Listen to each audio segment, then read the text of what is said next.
Market से पैसा बनाना उतना इजी नहीं है जितना आपको लग रहा है। अगर आप लॉटरी सिस्टम खेलना चाहते तो आप लॉटरी खेलिए, इधर मत आइए। अगर आपको कोई भी ये बोल रहा है कि मार्केट्स में पैसा बन जाता है, इलेक्शन से जस्ट पहले हम देखते हैं इतना ज्यादा मार्केट में मूवमेंट्स आता है। अगर आप इलेक्शन वॉलेटिलिटी को सही तरीके से यूज कर पाए, लाइक से फॉर एग्जांपल ऐसे बहुत स्टॉक्स होंगे, आई एम अज्यूमिंग, जिसमें आप पैसा कब से लगाना चाहते हो पर हर बार आप सोचते हो और भाव ऊपर चला जाता है। Hi Kirtan, thank you so much for doing this.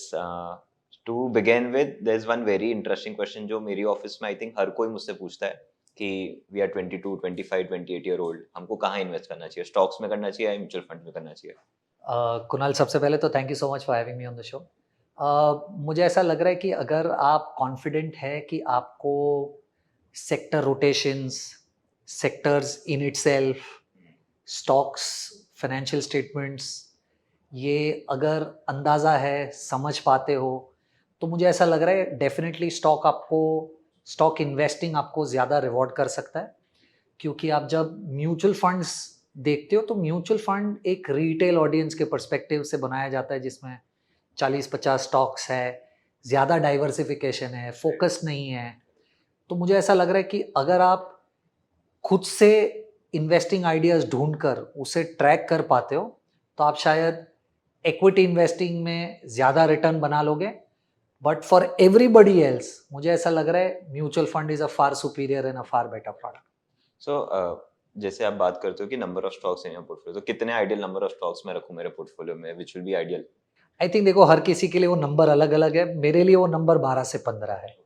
तो मुझे नहीं लगता है कि मुझे 12 से 15 से ज़्यादा स्टॉक्स की ज़रूरत है डाइवर्सिफाई करने के लिए मेरे पोर्टफोलियो को, and at the same time ज़्यादा कॉन्सेंट्रेट भी ना हो जाए। सिमिलरली म्यूचुअल फंड के साइड पे मुझे नहीं लगता कि आपको 4 या 5 फंड से ज़्यादा की ज़रूरत है आपके पोर्टफोलियो को किसी भी तरीके का डाइवर्सिफिकेशन दिलाने के।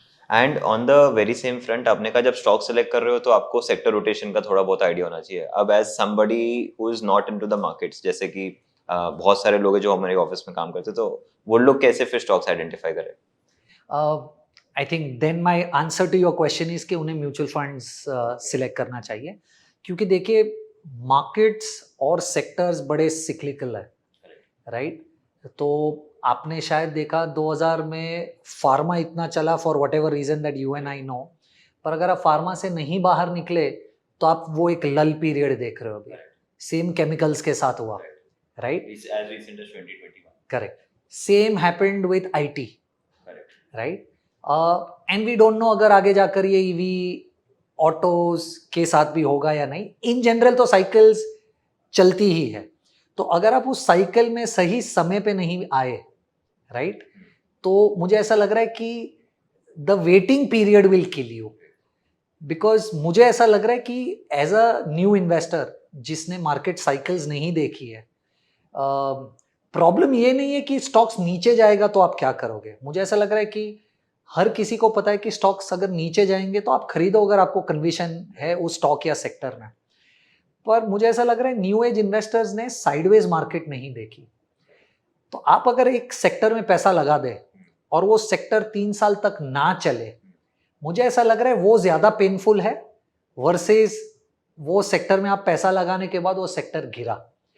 ये ट्रांजिशन नया इन्वेस्टर मुझे नहीं लगता समझता है। और क्योंकि अगर आप ये खुद से नहीं समझ पाओगे कि सेक्टर रोटेशन कब होगा, कैसे होगा, और रोटेशन में कितना टाइम चला जाएगा या लैग चला जाएगा, आप शायद फ्रस्ट्रेट हो जाओगे उस सेक्टर में बने रहकर। तो अगर आप ये सब नहीं कर सकते तो ब्लू चिप स्टॉक्स लेकर आप बैठ जाइए। आप definitely mid cap small cap में तो मत आइए, और म्यूचुअल फंड सबसे बेहतर है अदरवाइज आप। तो when we talk about sectors, तो अभी हमने देखा कि न्यूएस्ट सेक्टर्स बहुत चले, जैसे कि ईवी हो गया, थोड़ा सा टेक साइड पे चीजें हो गई। आने वाले टाइम में आपको क्या लग रहा है कौन से सेक्टर्स में भी बेटर परफॉर्म कर सकते हैं? देखिए, दो चीज है। सबसे पहले तो I keep telling everybody that I meet, EV का एवोल्यूशन कहाँ तक कितना लंबा जाएगा नोबडी नोस, राइट? क्योंकि आज जब हम ग्रीन एनर्जी की बातें कर रहे हैं, at the same time batteries बन रही है लिथियम आयन से वगैरह वगैरह, वो सब भी एनवायरनमेंट को इनडायरेक्टली हार्म तो कर ही रही है। तो आप आप ऑयल की बात करो या इसकी बात करो, शायद हार्म कम कर रहा होगा, पर ट्रांजिशन तो सेम ही है। तो यू एक्चुअली डोंट नो कि ईवी एज अ थीम कितना लंबा चलेगा, या आज से 5 साल बाद क्या वो आज जितना फ्लेवर में है उतना उतनी अपॉर्चुनिटी देगा या नहीं। तो मुझे ऐसा लग रहा है कि आप उस थीम में खेलने की कोशिश करो उस सेक्टर से ज़्यादा। आप ऑटो एंसिलरीज खेलिए। जब आपको पता है कि कुछ कंपनीज कन्विंस्ड है कि ईवी चलेगी, कुछ कंपनीज अभी भी कन्विंस नहीं है कि ईवी चलेगी, पर दोनों को टायर्स तो चाहिए, इंजन पार्ट्स तो चाहिए, सॉफ्टवेयर्स तो चाहिए। तो ईवी पिकअप हो या ईवी पिकअप ना हो, आपकी एंसिलरी बिजनेस चलेगी, राइट? तो मुझे ऐसा लग रहा है कि आप जब भी अनक्लियर है किसी भी सेक्टर के बारे में, आप उस थीम को खेलने की कोशिश कीजिए, क्योंकि थीम शायद एक ब्रॉडर पर्सपेक्टिव दे सकता है आपके इन्वेस्टमेंट को वर्सेस दैट पर्टिकुलर थिंग। वही एंसिलरी कंपनी एक हो सकता है ओला को भी प्रोवाइड कर रहा है and eight the very same time Honda को भी प्रोवाइड कर रहा है। 100%। सो आप दोनों जगह विनर निकलते हैं। 100%। यानी आप देखिए, मारुति जितना जो नॉर्मल इंजिन्स बनाती है, अगर वो ईवी में आ जाए फुल फ्लेज, तो ये बिजनेस तो बंद नहीं कर देगी, राइट? ये तो कंटिन्यू करेगी, उसके ऊपर से ईवी पे फोकस करना चालू कर देगी, राइट? तो अगर आप एक ऑटो एंसिलरी कंपनी जो मारुति सुजुकी को सप्लाई कर रहा है, ऑलमोस्ट मोटा मोटा वही पार्ट किसी ना किसी तरीके से ईवी इंजन में भी या ईवी गाड़ी में भी लगने वाला है। Windshield, tail lamps, absolutely. तो आपकी सेल्स डबल हो जाएगी, राइट? ऑफ कोर्स प्रैक्टिकली आपको देखना पड़ेगा, पर theoretically ancillary as a business actually बहुत ज्यादा अपॉर्चुन है versus EV as a space मेरे हिसाब से। तो एंसिलरी में ऐसा रहता है कि वो कंपनीज स्मॉल मिड कैप्स होती है या फिर लार्ज कैप्स बन जाती है? अगर आप पिछले 2-3 सालों में देखें, मुझे ऐसा लग रहा है बहुत सारी कंपनीज हैं जिन्होंने स्टॉक प्राइस और बिजनेस दोनों एस्पेक्ट पे बहुत अच्छा किया है इस ईवी राइड में। तो और आप देखिए दूसरा प्रॉब्लम क्या है, इंडिया में अगर आपको ईवी थीम खेलनी है, आप मुझे बताइए क्या खरीदेंगे? आपके पास हार्डली 3 या 4 ईवी मैन्युफैक्चरर्स है, बैटरी वाला तो कोई है ही नहीं। बैटरी वाला कोई नहीं है। तो अगर इस थीम को खेलना है, डाइवर्सिफिकेशन भी चाहिए, तो आपको एक्चुअली एंसिलरी खेलना पड़ेगा वर्सेस ये, या तो आपको चाइना जाना पड़ेगा या तो यूएस में बेट लेना पड़ेगा। तो मुझे ऐसा लग रहा है कि as an investor please understand कि आप जितने नीश सेक्टर को टारगेट करने की कोशिश कर रहे हैं, उसमें आपके बेट्स सही या गलत जाना ट्रिकी हो सकता है, पर उसी को थोड़ा सा स्कोप वाइडन करके थीम लेवल पे खेलेंगे तो अपॉर्चुन, मुझे ऐसा लग रहा है रिस्क एडजस्टेड रिटर्न में you might be able to do much better. And what about valuations? मतलब क्या मैं कह सकता हूँ कि एक एंसिलरी बिजनेस को मारुति जितना वैल्यूएशन मिल सकता है in terms of P ratio और any other multiple that we see? मुझे ऐसा लग रहा है कि probably the market will definitely start rewarding you, क्योंकि देखिए पी एक्सपेंशन में क्या होगा, या तो आपकी अर्निंग्स बढ़ेगी तो आपकी पी एक्सपेंड होगी, या मार्केट आपको ज्यादा देना चाहता है वैल्यू, जिसकी वजह से आपका पी एक्सपेंड होगा, राइट? मुझे लग रहा है दोनों आपके फेवर में। अगर आप एक टायर मैन्युफैक्चरिंग बिजनेस में हैं और वो टायर मैन्युफैक्चरिंग नीश नहीं है, मान लीजिए आप उसी सेटअप को कंबर्सन इंजन में भी यूज कर सकते हैं और ईवी में भी यूज कर सकते हैं, राइट? तो जितने ज्यादा ईवी प्लेयर्स बढ़ेंगे, आपकी सेल्स तो बढ़ने ही वाली है, तो आपका ईपीएस बेटर हो जाएगा। और जैसे ही EV as a theme catch up करने लगेगा, ऑटोमेटिकली हम और आप जो डिस्कस कर रहे हैं उस बेसिस पे आपका मल्टीपल भी ज्यादा हो जाएगा, क्योंकि आपको मार्केट ज्यादा वैल्यू देने लगेगा। तो मुझे ऐसा लग रहा है दोनों साइड से आपको एज एन एंसिलरी बिजनेस में पार्टिसिपेट करने में फायदा है versus directly trying to play the EV theme. और 2-3 साल पहले तो आई थिंक एंसिलरी बिजनेस का वैल्यूएशन भी इतना हाई नहीं था, तो you could have played both the games. 100%। Makes a lot of sense. आप म्यूचुअल फंड्स के बारे में बता रहे थे, so mutual funds is definitely a go to product जो मार्केट को जानते ही नहीं है। सो अकॉर्डिंग टू यू, मतलब इस एज ग्रुप के लिए, से फॉर एग्जांपल जो 25 to 30 का एज ग्रुप है, what is the right set of mutual funds? Large caps, mid caps, small caps? Because इतने सारे स्कीम्स है, कुछ अब समझ नहीं आता क्या। I think that's a very interesting question Kunal. मुझे ऐसा लग रहा है, and I have enough and more studies to back what I am trying to tell you right now, कि अगर आपके पास 8-10 साल का इन्वेस्टमेंट होराइजन है और आप मार्केट में पार्टिसिपेट कर रहे हो, तो वॉलेटिलिटी है वो, अगर आप ओके है उससे, तो आपको इक्वल वेट में large cap, mid cap, small cap में पैसा लगा देना चाहिए, राइट। तो आपके पास 100 रुपए, आप 30-35 रुपए लार्ज कैप में लगा दीजिए, 30-35 रुपए मिड कैप में, 30-35 रुपए स्मॉल कैप में लगा दीजिए। इससे होगा ये कि अगर मैं पिछले 10 साल का रोलिंग रिटर्न का डेटा देखूं, तो आपका स्टैंडर्ड डिविएशन या risk in very simple language, इस पोर्टफोलियो का risk is equal to large cap का रिस्क, राइट। आपको सरप्राइज होगा कि आपका 60% वेज मिड और स्मॉल में फिर भी स्टैंडर्ड डिविएशन आपको लार्ज कैप या रिस्क लार्ज कैप का मिल रहा है और आपको रिटर्न मिड कैप का मिल रहा है, राइट। तो आप अगर इस तरीके की इन्वेस्टिंग करेंगे तो आपका रिस्क कम हो जाएगा और रिटर्न बढ़ जाएगा। I am assuming which is what every investor wants. तो मैं लार्ज, मिड और स्मॉल में ये 30-35 रुपीज एलोकेट कैसे करूं? Should I go for an index fund for large, mid and small individually, या फिर should I also try to emphasise कि ये वाला म्यूचुअल फंड मुझे लेना चाहिए लार्ज कैप के लिए, ये वाला मिड कैप के लिए, ये वाला स्मॉल के लिए? देखिए, इस क्वेश्चन को मैं 2 पार्ट्स में डिवाइड करता हूं। अगर एज एन इन्वेस्टर आप ना किसी एडवाइजर की हेल्प लेना चाहते हैं, ना आपको खुद को समझता है, देन द बेस्ट इज आप इंडेक्स में डाल दीजिए, लार्ज, मिड और स्मॉल तीनों के इंडेक्स में डाल दीजिए। पर अगर मान लीजिए आपके पास कोई एडवाइजर है जिसे आप ट्रस्ट करते हैं, या आप खुद थोड़ा सा रिसर्च करने में इंटरेस्ट रखते हैं या आपको मजा आता है, राइट, तो आप लार्ज कैप स्पेस को इंडेक्स के थ्रू खेलिए और मिड और स्मॉल को एक्टिव फंड्स के थ्रू खेलिए। Again, enough and more data to prove कि इंडिया में मिड कैप और स्मॉल कैप स्पेस में बहुत इनएफिशिएंसीज है। आप इतने सारे म्यूचुअल फंड हाउसेस को देख लीजिए, वो मेरे हिसाब से 150 से 250 स्टॉक से ज्यादा का उनका रिसर्च यूनिवर्स नहीं है, राइट। तो बहुत सारे mid cap stocks and ample of small cap stocks तो इनके रिसर्च यूनिवर्स में ही नहीं है। What I mean by that is कि बहुत सारी इनएफिशिएंसीज है जिसे एक अच्छा फंड मैनेजर अच्छी तरीके से एक्सप्लॉइट कर सकता है। तो मिड स्मॉल में मुझे ऐसा लग रहा है कि अल्फा जनरेट करना या आउट परफॉर्मिंग रिटर्न्स जनरेट करना इंडेक्स से बहुत पॉसिबल है। लार्ज कैप में वो थोड़ा सा मुश्किल है। तो लार्ज कैप को आप इंडेक्स के थ्रू प्ले कीजिए, मिड स्मॉल को एक्टिव फंड्स के थ्रू। और अभी आई थिंक पिछले 2-3 सालों में ये जो इनएफिशिएंसी है इसको बहुत एक्सप्लॉइट करके अच्छे रिटर्न्स बनाए गए स्मॉल और मिड कैप में। और इनफैक्ट कोविड के बाद जो भी लोग आए उन्होंने तो सिर्फ रिटर्न्स देखे हैं, कुछ डाउनसाइड देखा ही नहीं है। तो हाउ डू यू थिंक कि वैल्यूएशन स्टैंड पॉइंट से हम लोग कहाँ पे खड़े for small caps and mid caps? I think small cap mid caps are expensive. तो 2 पॉइंट हाईलाइट करना चाहूंगा यहाँ पर। अगर आप मार्केट्स में 2020 के फॉल के बाद आए हो, प्लीज अंडरस्टैंड ये नॉर्मल मार्केट्स नहीं है।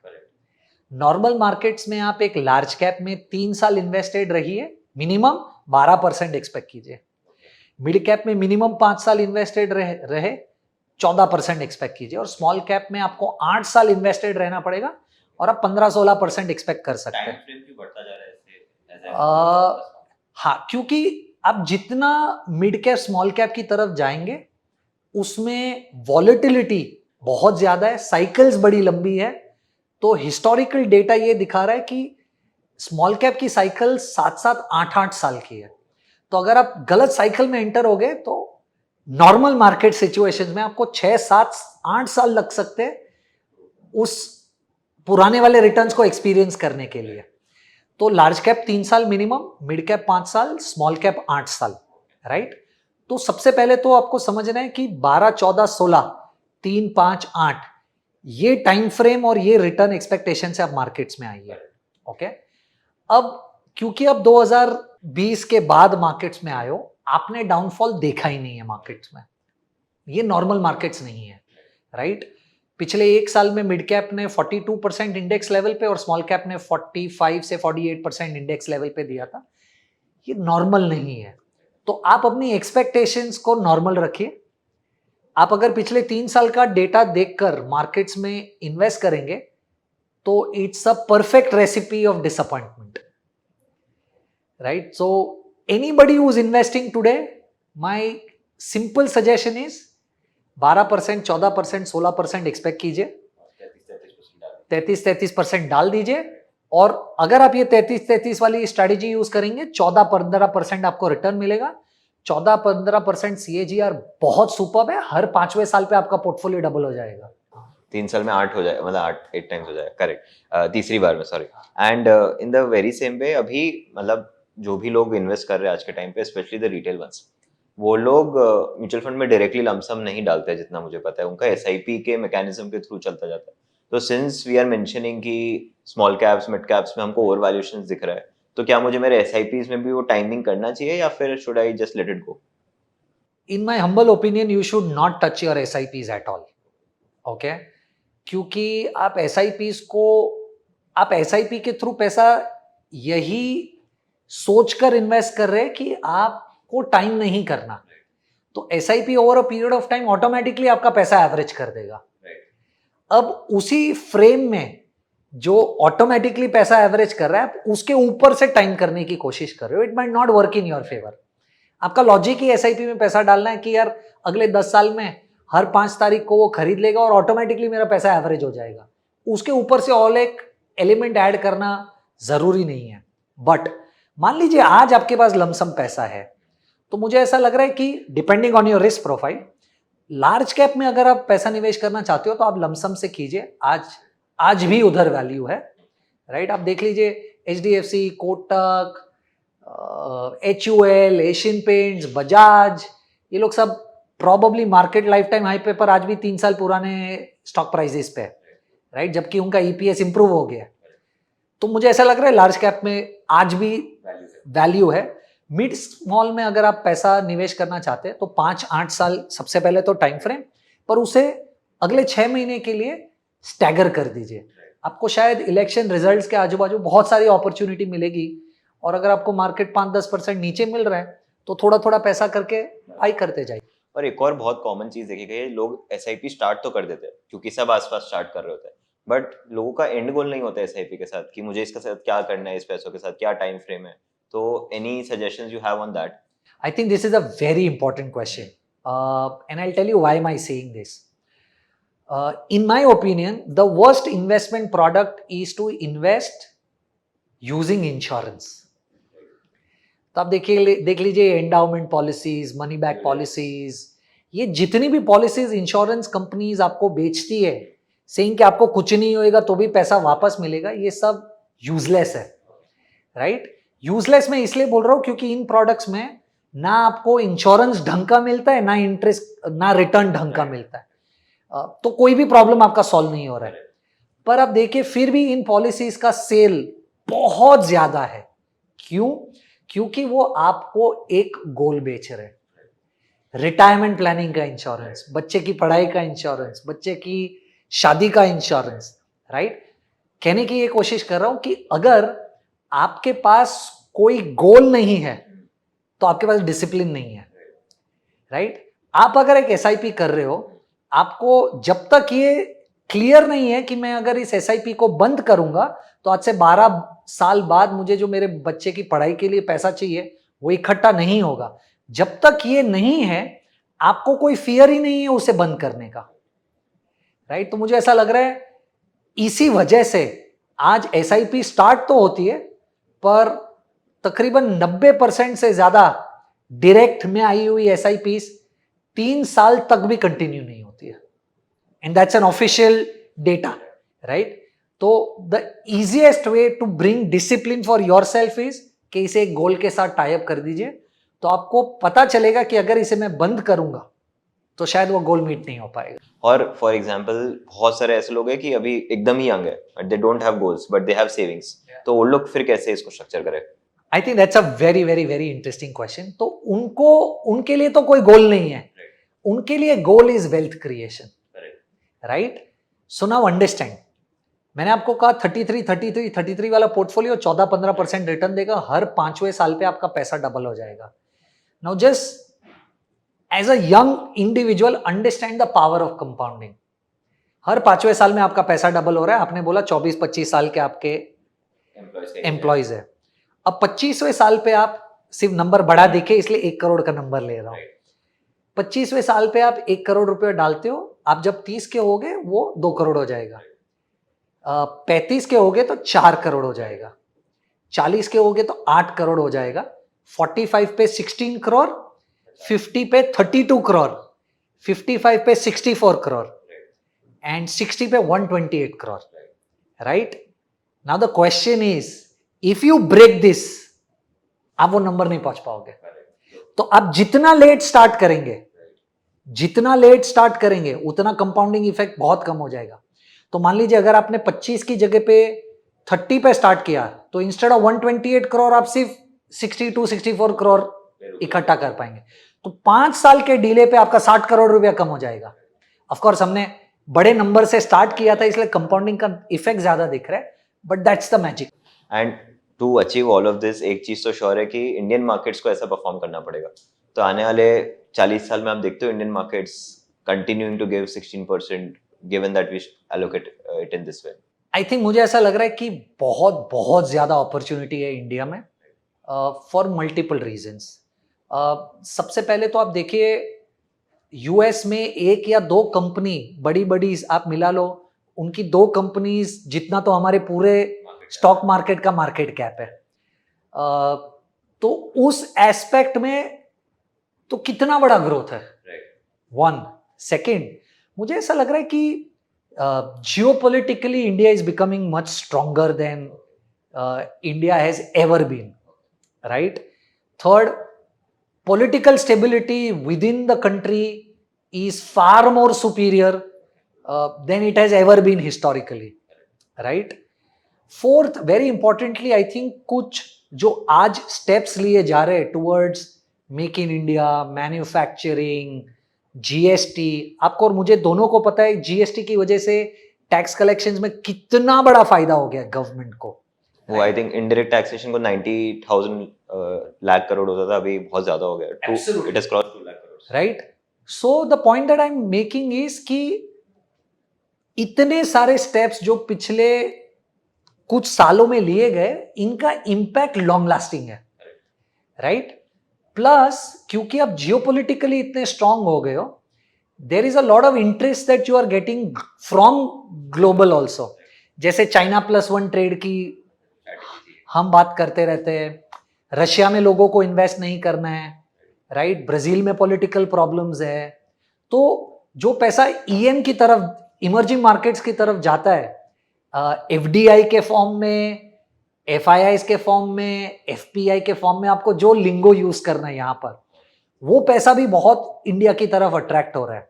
एंड वेरी इंपॉर्टेंटली मुझे ऐसा लग रहा है कि ट्रेडिशनली लिक्विडिटी को इतना ज्यादा इंपॉर्टेंस नहीं दिया गया था। मुझे लग रहा है जिसकी जरूरत है आज, एक एग्जांपल देता हूं। So I started my career in 2006। 2008 में जब लीमन ब्रदर क्राइसिस हुआ तो मार्केट 67% गिरा।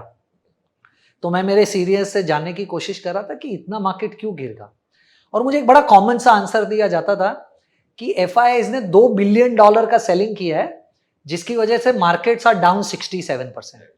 अब तब if I am not wrong 45-50 के करीब डॉलर हुआ करता था। यानी अब मान लीजिए 9,000 करोड़ की एफआईआईज ने सेलिंग की है और मार्केट 67% गिर गया। पिछले 2 या 3 महीने में 50,000 करोड़ से ज्यादा की सेलिंग एफआईआईज ऑलरेडी कर चुका है, और हमारा मार्केट आज भी लाइफ टाइम हाई पे, राइट? एसआईपी बुक 19,500 करोड़ की हर महीना। ये सब के बाद भी less than 5% of India is invested. Correct. So opportunity wise it's huge opportunity, right? तो एक तो आप structurally India is becoming better domestically for global players, and then there is liquidity. तो मुझे ऐसा लग रहा है कि probably we should be a good stock market over the next 1 to 3 decades. On the very same front, आपने कहा कि पॉलिटिकली हम लोग स्ट्रांग हो रहे हैं, अभी इलेक्शंस का ही टाइम है, तो पॉलिटिकल स्टेबिलिटी हम सबको पता है कि इंडिया एज अ कंट्री ने अचीव कर ली है, येट इलेक्शन से जस्ट पहले हम देखते हैं इतना ज्यादा मार्केट में मूवमेंट्स आता है। तो what is your opinion on this particular part? I think look, short term predict कर पाना is next to impossible, right? As an investor आपको, मुझे ऐसा लग रहा है कि अगर पैसा बनाना है और अच्छा पैसा बनाना है तो प्रॉबली इन्वेस्टिंग में ज्यादा अच्छा पैसा बन सकता है वर्सेस ट्रेडिंग, राइट? तो अगर आप इलेक्शन वॉलेटिलिटी को सही तरीके से यूज कर पाए, राइट, तो उससे बेहतर अपॉर्चुनिटी नहीं है. लाइक से फॉर एग्जांपल ऐसे बहुत स्टॉक्स होंगे, आई एम अज्यूमिंग, जिसमें आप पैसा कब से लगाना चाहते हो पर हर बार आप सोचते हो और भाव ऊपर चला जाता है. तो मान लीजिए इलेक्शन की वजह से आपको वॉलेटिलिटी मिल रही है और वही स्टॉक आपको 20% नीचे मिल रहा है, तब अगर आप सोचेंगे कि ये और नीचे जाएगा और मैं वेट करूं, तो आप कभी भी पैसा नहीं बना पाएंगे. तो मुझे ऐसा लग रहा है कि एक बाई प्राइस डिसाइड कीजिए किसी स्टॉक पे, राइट? वो आप बहुत अलग अलग तरीके से कर सकते हैं, या जैसे एक ह्यूमन बिहेवियरल एस्पेक्ट से आपने सोचा वो स्टॉक 350 पे है पर 300 के आजू बाजू आएगा तो मैं खरीद लूंगा विदाउट एनी टेक्निकलिटीज. और अगर आपको अपॉर्चुनिटी मिले और वो 300 पे आए तो फिर 250 की वेट मत कीजिए. आई थिंक अगर ये थॉट प्रोसेस से अगर आप आज पैसा लगाएंगे, अज्यूमिंग आपके पास 3-5 साल का इन्वेस्टमेंट होराइजन है, you will surely make money. Correct. So but लेकिन how do traders need to act on this? मतलब वो क्या करे इसमें? See I think as a trader तो डेटा रोज चेंज होगा, राइट? आप रोज विक्स कहाँ जा रहा है, रोज आपका ऑप्शंस का डेटा क्या कह रहा है, कहाँ पर ओपन इंटरेस्ट बिल्ड हो रहा है, सपोर्ट रेजिस्टेंस कहाँ पर है, रोज मैक्रो न्यूज आती है. तो I think as a trader मुझे ऐसा लग रहा है कि आपको बहुत सारी चीजों का एक साथ ध्यान रखना पड़ता है, राइट? क्योंकि शायद आपके इंडिकेटर्स जो भी आप फॉलो कर रहे हैं वो आपको बहुत पहले इन चीजों के बारे में इंडिकेट तो डेफिनेटली कर लेते हैं, पर ट्रेडिंग में behaviour aspect is far bigger than your intelligence and knowledge, right? तो मान लीजिए अगर आपको लग रहा है बैंक निफ्टी गिरने वाला है, आपने शॉर्ट पोजीशन ले रखी है, पर आपको साइजिंग का अंदाजा नहीं है आपकी पोजीशन, और आपने पोजीशन ले सकते हो उससे काफी ज्यादा ले लिए, तो अगर आपका डायरेक्शनल कॉल सही भी है पर वो टेम्पररीली अगर अलग डायरेक्शन में जाता है तो आप बिहेवियरली उस पोजीशन को होल्ड नहीं कर पाओगे. तो मुझे ऐसा लग रहा है as a trader emotional quotient is more important than intelligence quotient. तो आपके अकॉर्डिंग ज्यादा लोगों को इन्वेस्ट ही करना चाहिए और ट्रेड नहीं करना चाहिए? Is that what you are implying? मुझे ऐसा लग रहा है कि if you want, unless trading is something that you do full time, right, it definitely can be a money making opportunity, because I know of बहुत सारे लोग जो ट्रेडिंग में भी पैसा कमाते हैं, राइट? तो मैं ये नहीं कह रहा हूं कि ट्रेडिंग बुरा है, पर प्रॉबेबली ट्रेडिंग हर किसी के लिए नहीं है, राइट? ट्रेडिंग में अगर आप गलती करोगे तो आपको इमीडिएटली एक्चुअल लॉस बुक करना पड़ेगा. इन्वेस्टिंग में शायद टाइम आपको वो मौका वापस दे देगा. ऑफ कोर्स आप और मैं आर्ग्यू कर सकते हैं कि सुजलॉन और यूनिटेक, और आपने अगर 3 डिजिट्स में लिया था और उसके बाद सिंगल डिजिट्स में आ गया तो क्या करे.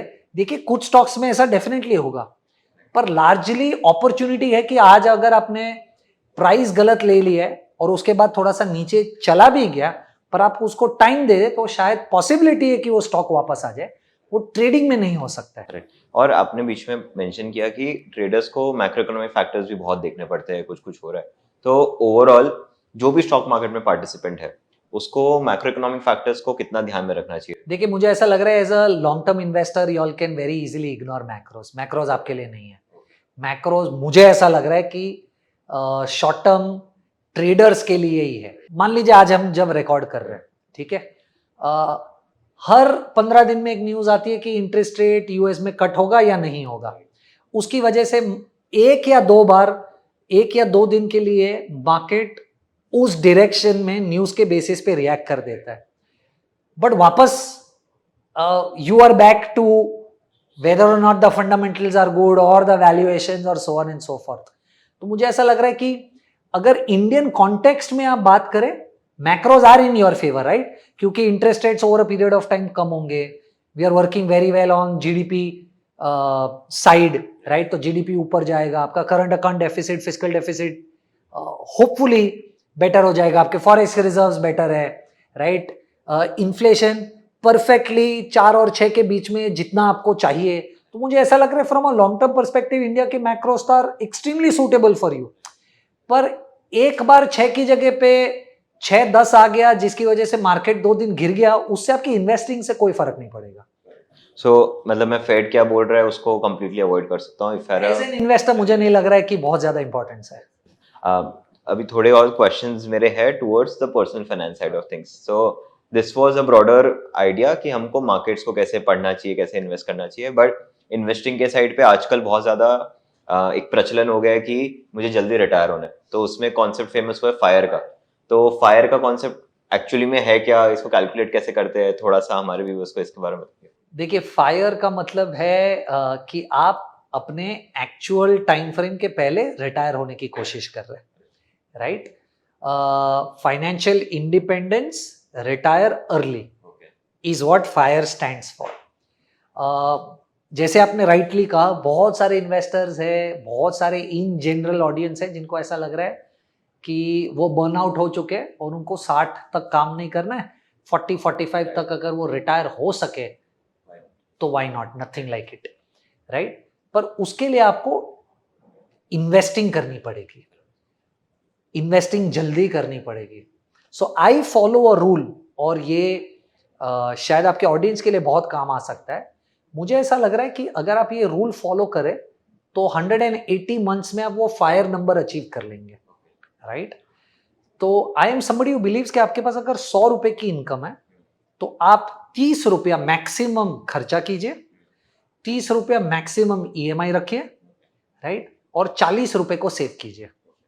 अब आपकी आर्ग्यूमेंट हो सकती है कि मैं ये नहीं कर पाऊंगा, दैट्स ओके, पर मैं बोल रहा हूं अगर आप ये कर पाए तो आप 180 डेज में वो फायर नंबर अचीव कर लेंगे।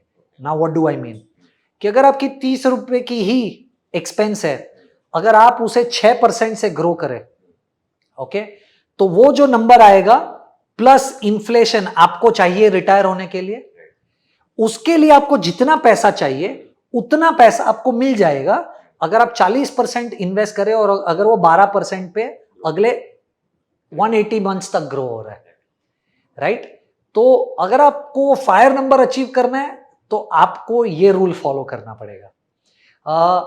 पर मुझे ऐसा लग रहा है कि फायर अचीव करना in itself is a big problem, and I tell you why.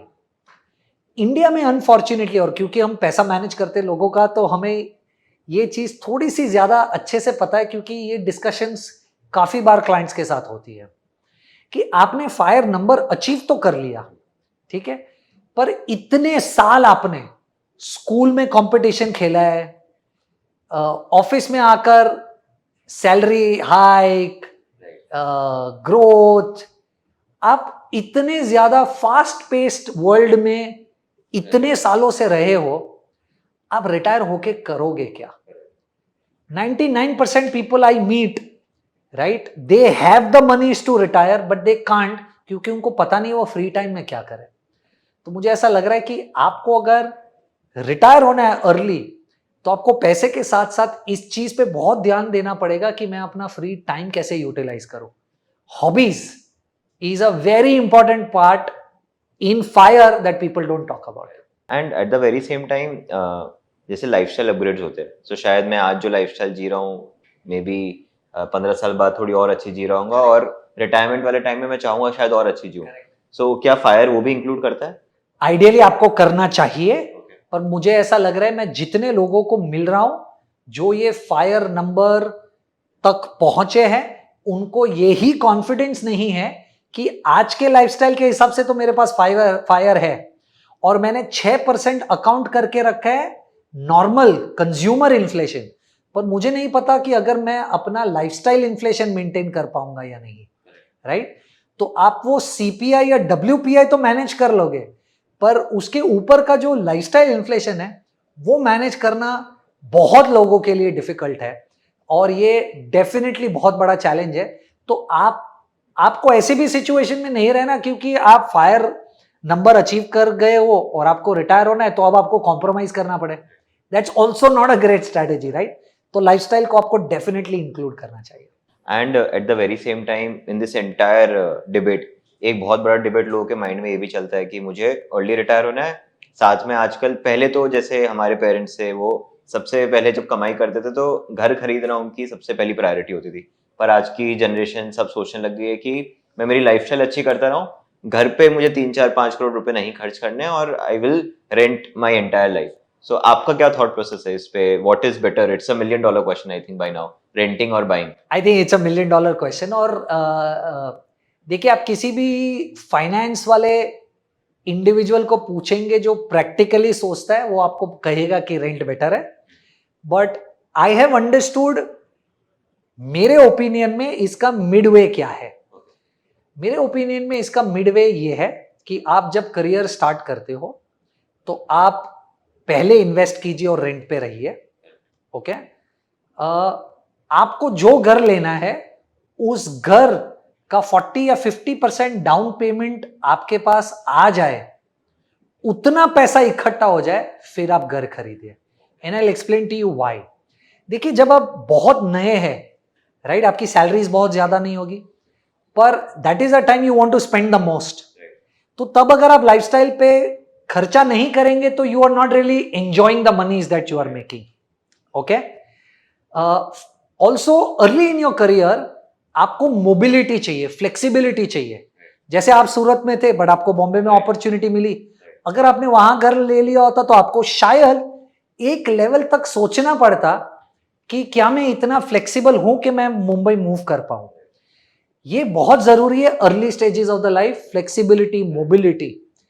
तो अगर early stages of the life आप अपनी लाइफ एंजॉय कीजिए, पर अग्रेसिव इन्वेस्टमेंट्स कीजिए.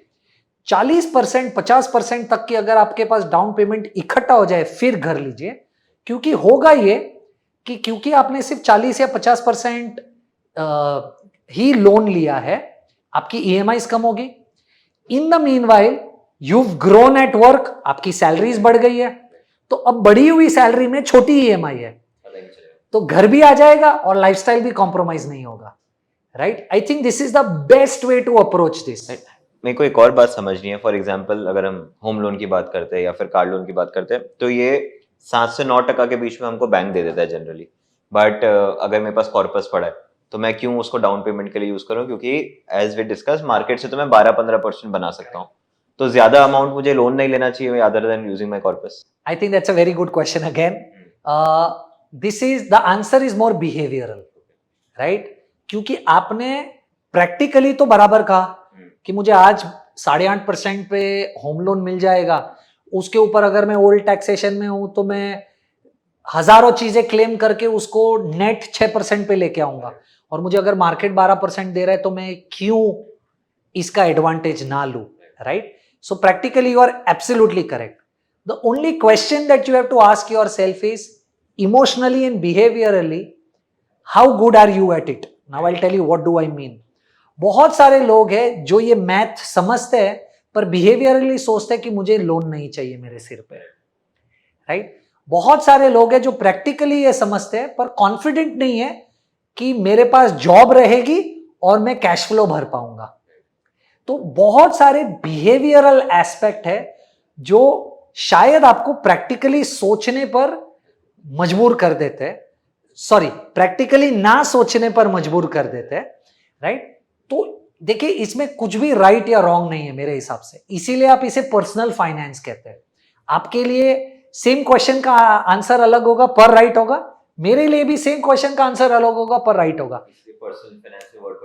राइट, इसीलिए आपको एक मिडवे ढूंढना है which is comfortable for you. Right, and on the very same lines, जब रियल एस्टेट की हम बात कर ही रहे हैं, तो how good an investment it is? मतलब आज के टाइम पे रियल एस्टेट में अगर मुझे इन्वेस्ट करना है, क्या ये एक अच्छा इन्वेस्टमेंट है या नहीं है?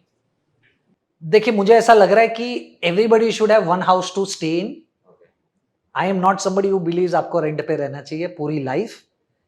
मैंने कहा वैसे आप एक घर ले लीजिए पर उसके बाद रियल एस्टेट में इन्वेस्ट मत कीजिए. अगर आप डेटा देखें, 2000 to 2010 real estate generated on an average 4%. 2000 to 2010 real estate generated 8%. 2010 to 2020 real estate generated only 4%. और अगर आप बैक में डेटा देखें तो ये एक चीज आपको बताता है कि रियल एस्टेट की साइकिल 10 साल की है. इसीलिए at the start of 2021 we were very positive on real estate as a sector, क्योंकि हमारे हिसाब से साइकिल पिक कर रही है, और वो पिछले 4 सालों में मुझे ऐसा लग रहा है हमने काफी अच्छी तरीके से पैन आउट किया भी है। पर रियल एस्टेट में बहुत सारे प्रॉब्लम्स है, राइट? आप पॉकेट्स में अच्छा करेंगे, आपको पता होना चाहिए कौन सा पॉकेट अच्छा करेगा। टिकट साइज बहुत बड़ा है, इन्वेस्टमेंट इन लिक्विड है, ऑन एन एवरेज मुझे नहीं लगता 2 या 3% से ज्यादा का रेंट यील्ड है, रेसिडेंशियल में तो नहीं है, राइट? ऑफ कोर्स आर्ग्यूमेंट है कि इस वाले स्टेट में उस लोकेशन में, हाँ, पर एवरेज 2 या 3% से ज्यादा रेंट यील्ड है। और अगर आप गलत साइकिल में फंस गए, आप एफडी जितना भी पैसा नहीं बनाएंगे। इलिक्विडिटी अलग है, टिकट साइज बड़ा है। एंड रियल एस्टेट का सबसे बड़ा प्रॉब्लम यह है कि आप पैसा निकाल कर, क्योंकि ये बड़ा पैसा होता है और आपको टैक्स थियोरेटिकली बहुत बड़ा लगता है, ये स्ट्रक्चर ही ऐसा बना है कि वो आपको फोर्स करता है वापस रियल एस्टेट में इन्वेस्ट करने के लिए। क्योंकि आप तो या टैक्स फ्री बॉन्ड्स में इन्वेस्ट कीजिए जहां पर 50 लाख का लिमिट है, राइट? और उसमें भी आपको 5% टैक्सेबल मिलता है, यानी हाथ में 3.5% से ज्यादा आता नहीं। तो ये बिल्ड ऐसे किया गया कि आप वो रियल एस्टेट साइकिल से निकल ही नहीं पाएंगे। तो I am not somebody who feels कि रियल एस्टेट में आपको रहने के अलावा इन्वेस्ट करना चाहिए। Correct. And one last piece of question that I have, दो है उसके पार्ट्स। वन इज, अगर आप एक यंगर कीर्तन से वापस मिलते हैं तो क्या कहते हो उसको कि ये गलती मत कर, या फिर ये करेक्ट चीज जो कर रहा है कंटिन्यू कर? गलती एफएनओ मत कर। I have lost a lot of money in F and O at the very early stages of my life. तो आज जब मैं आपसे कंपाउंडिंग की बात कर रहा हूं, उस पैसे को कंपाउंड करता तो मैं कहीं और होता। कंटिन्यू जो कर। I have been doing an SIP since my first salary, and I can tell you 15 years later today, sorry, not even 15, 20 years later today, I can tell you that's the best decision ever that I've made in life. And one piece of advice that you would give to all our viewers जो अभी I think markets में enter कर रहे हैं, करना चाह रहे हैं, market से पैसा बनाना चाह रहे हैं, what advice would you give? Market से पैसा बनाना उतना इजी नहीं है जितना आपको लग रहा है। अगर आप लॉटरी सिस्टम खेलना चाहते तो आप लॉटरी खेलिए, इधर मत आइए। अगर आपको कोई भी ये बोल रहा है कि मार्केट्स में पैसा बन जाता है विदाउट एफर्ट्स, तो इंफॉर्मेशन गलत है। मार्केट्स में investing is as good as a full time job. अगर आप उतना टाइम, डेडिकेशन और फोकस दे सकते हो तो यहां जितना पैसा कहीं नहीं बनेगा, बट नहीं दे सकते तो यहां जितना पैसा भी कहीं नहीं टूटेगा। Thank you so much, Kirtan. Pleasure. Thank you so much for having me, Kunal. Thank you so much.